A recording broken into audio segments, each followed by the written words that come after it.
Some video games you play and forget.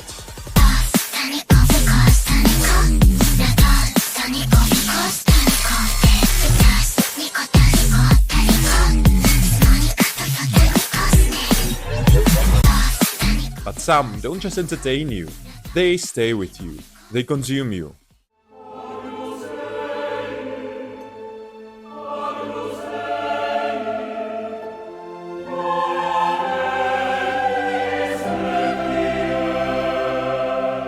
Some games stuck with me for months or even years after finishing them, not because of the gameplay or the sheer enjoyment they gave me, but because of the atmosphere they managed to create.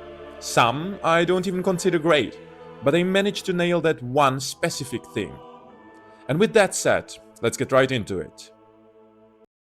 I'll kick this off with a take so hot it could probably burn my channel down. I could have taken the safe route and picked Silent Hill 2 here, a game I absolutely love and have played multiple times in both the original and the remake. But what I really want to highlight here is the disconnect that can exist between a game's quality and its atmosphere. Because honestly, I hated Silent Hill F.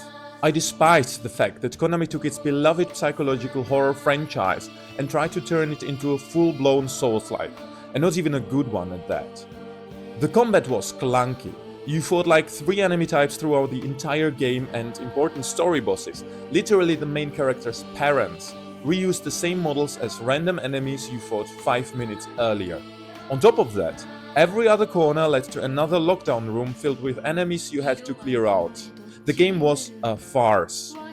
But if those were the people who designed the gameplay, then these must have been responsible for the atmosphere and art direction.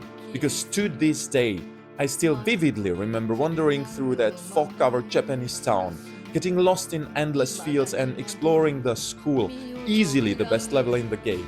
It gave you this feeling of something so familiar, so ordinary, teenage life, classrooms, school hallways, while also feeling deeply uncanny and terrifying at the same time. Even the game's otherworld sections burned themselves into my brain. And while I didn't actually enjoy them during my playthrough, I can't deny how memorable they were. Coming from older Silent Hill games, where the otherworld was usually a decayed version of reality, I wasn't a fan of being transported into these completely different dreamlike locations. And these levels were also the biggest offenders when it came to the endless combat encounters. But man, looking back at it now, the atmosphere of the Dark Shrine ruled.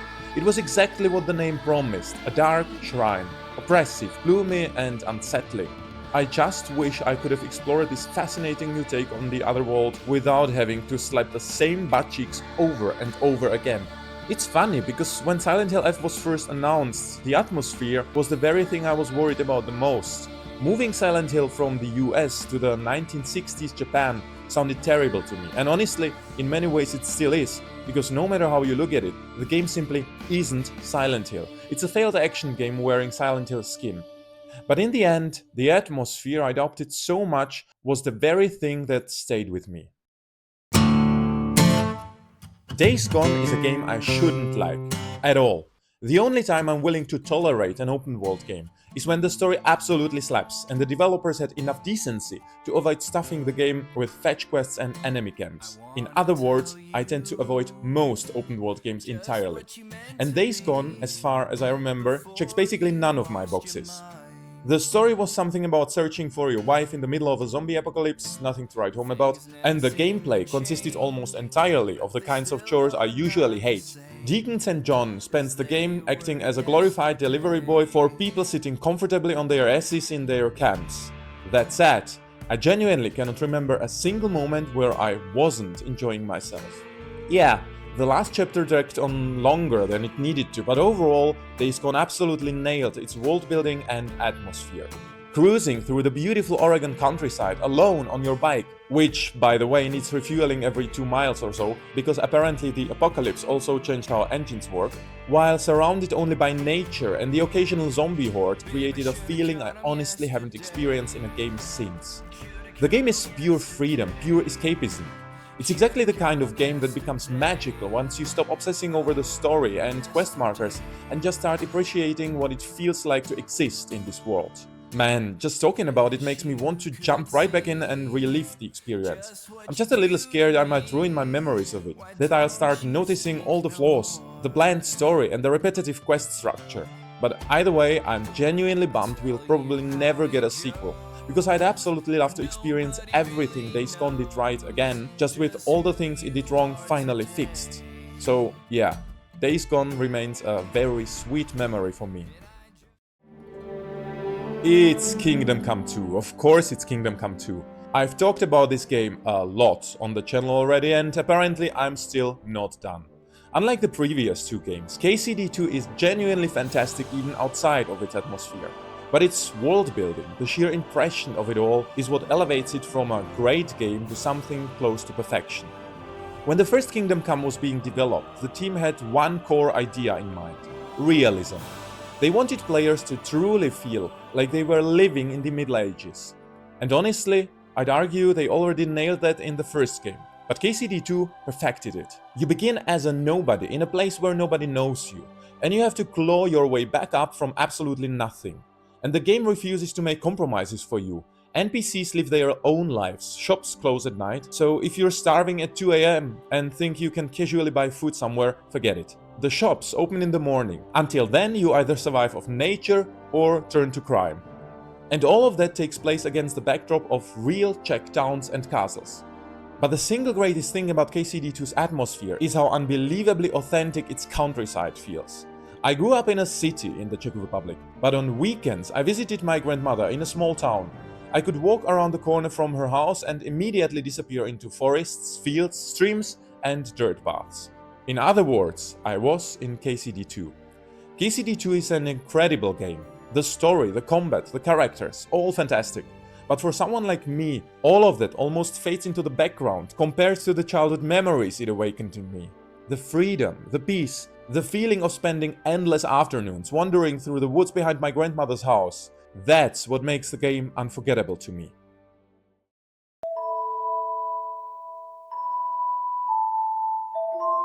Dark Souls 2 probably isn't the best game in the Souls franchise. Hell, depending on who you ask, it might not even hold up against some of the best modern Souls-likes, like Lies of P. But what Dark Souls 2 absolutely nails, maybe even better than its siblings, is atmosphere. A lot of people praise Dark Souls 1 for its atmosphere and world design, the interconnected map, the feeling of being lost, the lack of fast travel early on, and yeah, I completely agree with all of that. But when I think back on the franchise, the first image that always pops into my mind is Dark Souls 2. Not because I enjoyed it more than the others, I didn't. I hated the ganks. I hated how many bosses felt uninspired and ridiculously easy. I hated having to spend hard-earned souls just to avoid rolling like a fridge. But I loved the atmosphere. Starting with Majula, by far the best hub area From Software has ever created. That beautiful, melancholic music gives you this rare feeling of peace before throwing you back into the hostile world that wants you dead. People praise the interconnected design of Dark Souls 1, but I honestly love the sprawling, branching structure of Dark Souls 2. The world stretches outward in every direction like some giant spiderweb, and every path feels like its own meaningful journey, and the variety of environments is incredible. You travel from dark forests to underground abysses, from ruined castles to volcanic wastelands, up to the dragon-filled mountaintops. I genuinely get goosebumps just thinking about the adventure the game lays out in front of you. That said, seriously. Fuck the ganks.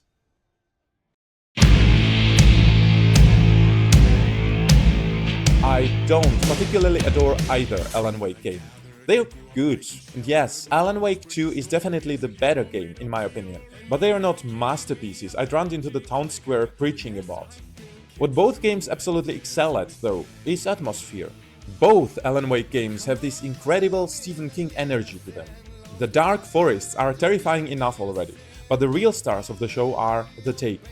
Throughout the games, you constantly fight ordinary people who've been consumed by darkness, and while they slowly, or sometimes less slowly, stumble towards you through the woods, they mumble random, everyday phrases like normal NPCs in a normal conversation. And it's exactly that clash between horror and normality that makes them so unsettling.